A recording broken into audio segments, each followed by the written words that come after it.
Hello everyone. आज की इस वीडियो के अंदर मैं बात करूंगा जो एसएसबी इंटरव्यू होता है उसके अंदर स्क्रीन इन कैसे होते हैं।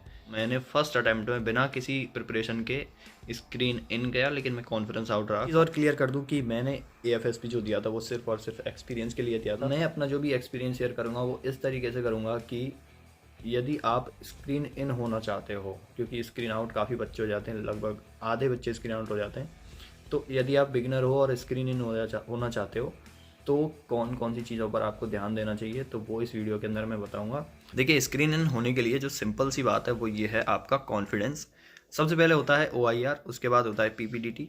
ओआईआर में officer intelligence and rating test होता है, उसके अंदर रीजनिंग के कुछ क्वेश्चंस आते हैं, तो वो बहुत ही ईजी होता है। आपने जो एग्ज़ाम क्रैक किया है उसके लेवल से तो कहीं ईजी होता है वो, तो वो क्रैक करना बहुत ईजी होता है।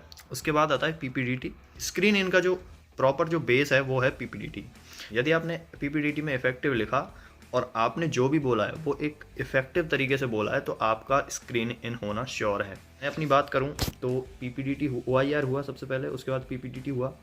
पीपीडीटी में उन्होंने कई सारे इंस्ट्रक्शंस दिए थे जो मैं उनको डिस्क्राइब करना भूल गया था कॉपी में, लेकिन क्योंकि जो मेरी स्टोरी थी वो मैंने कुछ इस तरीके से लिखी थी, जो भी पीपीडीटी में उन्होंने फ़ोटो दिखाई थी उसको फ़ोटो को डिस्क्राइब करना नहीं होता, फ़ोटो के बारे में एक कहानी नरेट करनी होती है। और कहानी जो है वो एक पॉजिटिव सेंस में नरेट करनी होती है कि जिससे लास्ट में जो आउटकम निकले वो एक पॉजिटिव निकले, और लास्ट में जो कैरेक्टर है कहानी का मेन कैरेक्टर वो अपने चैलेंजेस को ओवरकम करता हुआ दिखाना चाहिए।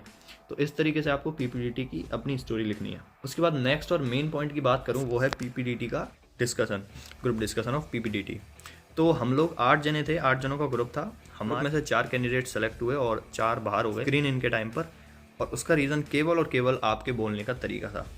यानी कि यदि आपने कॉन्फिडेंटली आपने जो भी लिखा है उसमें 19-20 करके भी आपने बोल दिया, लेकिन कॉन्फिडेंटली बोला और आप कहीं भी घबराए नहीं, कहीं कहीं भी किसी तरीके की आपको किसी भी तरह की घबराहट नहीं हुई, आप डिमोटिवेटेड फील नहीं करे बोलते टाइम, तो उस केस में आपका पीपीडीटी जीडी जो है वो अच्छा होगा और डेफिनेटली स्क्रीन इन होगी। और यदि मैं बात करूं नेक्स्ट पॉइंट की, उसमें कॉन्फिडेंस कैसे लाएं, तो देखिए सिंपल सी बात है कि आपने जो स्टोरी नरेट की है पीपीडीटी के टाइम पर उसको एक बार ढंग से पढ़ लें नरेट करते ही फटाफट से, और उसके बाद उस स्टोरी को अपने माइंड में एक बार नरेट कर लें कि आप किस तरीके से बोलने वाले हो।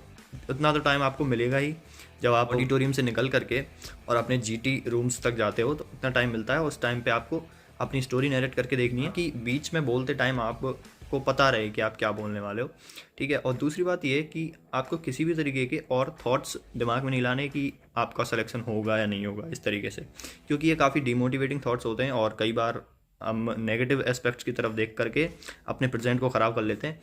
तो इसलिए उस टाइम पर आपको कॉन्फिडेंस बिल्डअप करके रहना है। जब मैंने पीपीडीटी का ग्रुप डिस्कशन दिया, पीपीडीटी में अपनी स्टोरी नरेट की, तब उस टाइम पर मैं उन्होंने 3 मिनट का टाइम दिया था। उन्होंने आगे से हमको बताया था, ग्रुप टेस्टिंग ऑफिसर होते हैं उन्होंने आगे से बोला था कि आपको अपनी स्टोरी क्रिस्प और शॉर्ट रखनी है, जितना फास्ट हो सके उतना अपना व्यू रखना है।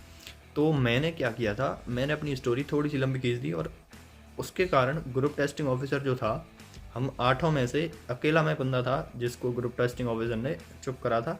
वो बोला कि भाई तुम अपनी टाइम लिमिट एक्सीड कर रहे हो, और ऐसे बोल के उन्होंने नेक्स्ट कैंडिडेट की चेस्ट नंबर को बोला और बोला कि अब आप बोलें। तो मुझे तो लगा मेरा होगा नहीं, लेकिन सिलेक्शन डिपेंड करता है कि आपने 3 मिनट में जो बोला वो कितने कॉन्फिडेंटली बोला, उस चीज़ पर डिपेंड करता है। छोटा सा इंसिडेंट शेयर करता हूँ कि किस तरीके से कॉन्फिडेंस की बात कर रहा हूँ मैं। मेरे जो राइट साइड में बैठा था, जब हम सेमी सर्कुलर आर्क में बैठे थे और अपनी अपनी स्टोरी यहाँ नरेट कर रहे थे, तब मेरी एक राइट साइड में एक बंदा बैठा था और वो उस टाइम पे जब बोल रहा था तो उसने लगभग 10 सेकंड तक बोला होगा। उसने एक फिर लंबा पॉज लिया लगभग 10 सेकंड का, फिर वो उसने 3-4 शब्द बोले, फिर उसने लंबा पॉज लिया 10 सेकंड का, तो वो अपना कॉन्फिडेंस लूज़ कर रहा था, उसकी ब्रीदिंग हाई हो गई थी। तो इस तरीके की जो कॉन्फिडेंस लूज होते हैं उसकी वजह से आप स्क्रीन आउट हो जाते हो।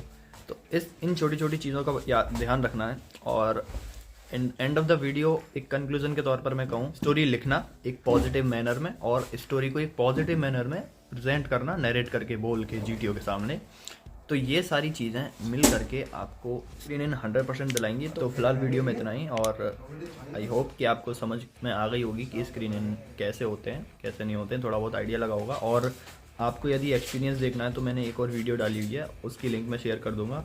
उस वीडियो के अंदर आप मेरा जो पूरा एक्सपीरियंस है AFSB का वो पूरा देख सकते हो। Thank you.